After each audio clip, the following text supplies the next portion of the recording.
दिया माता पार्वती ने गौ माता को जूठन खाने का श्राप। तीज का दिन था और माता पार्वती ने तीज का व्रत रखा था, लेकिन जब पार्वती माता के व्रत खोलने का समय हुआ तब भगवान शिव को उनके साथ थोड़ी हंसी ठिठोली करने का मन हुआ और माता पार्वती को चिढ़ाने के लिए कहीं छिप गए। अब माता पार्वती के व्रत खोलने का समय था, इसलिए वो भगवान शिव को ढूंढ रही थी।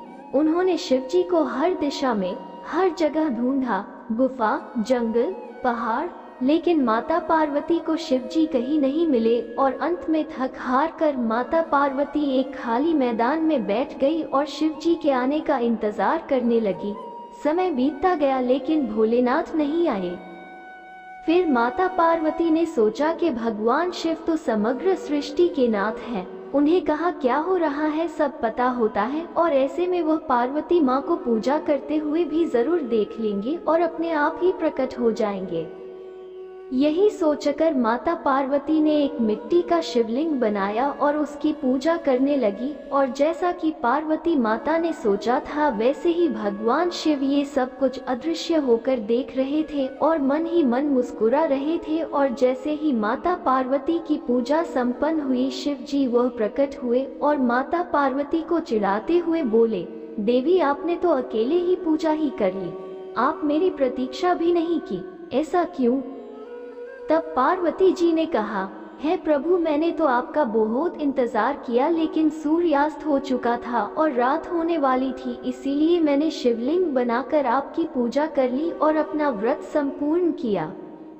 ये बात सुनकर शिव जी ने फिर ठिठोली करते हुए कहा, मैं तुम्हारी बात पर कैसे विश्वास कर लूं? क्या इस बात का कोई साक्ष्य है? तब माता पार्वती ने थोड़ी दूर एक गाय को खड़े हुए देखा। तब माता पार्वती ने कहा, ये गाय मेरी पूजा की साक्षी है, आप इन्हीं से पूछ लीजिए।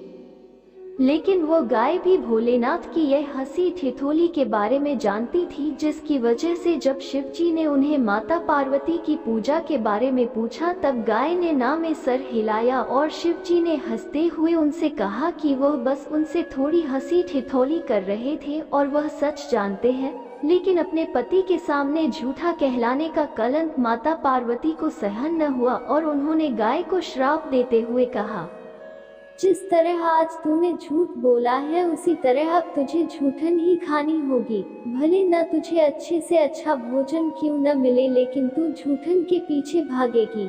यह सुनकर गौ माता बहुत ही दुखी हुई और तब शिव जी ने माता पार्वती को बताया कि उस गाय ने मेरे कहने पर ही झूठ बोला था और उसका इसमें कोई दोष नहीं है। यह बात सुनकर माता पार्वती को अपने श्राप पर बहुत दुख हुआ और उन्होंने गौ माता को यह आशीर्वाद दिया कि वह दिव्य जन्मा है और उनके सभी गुण जैसे हैं वैसे ही रहेंगे, लेकिन उनका दिया गया श्राप अब नहीं टल सकता।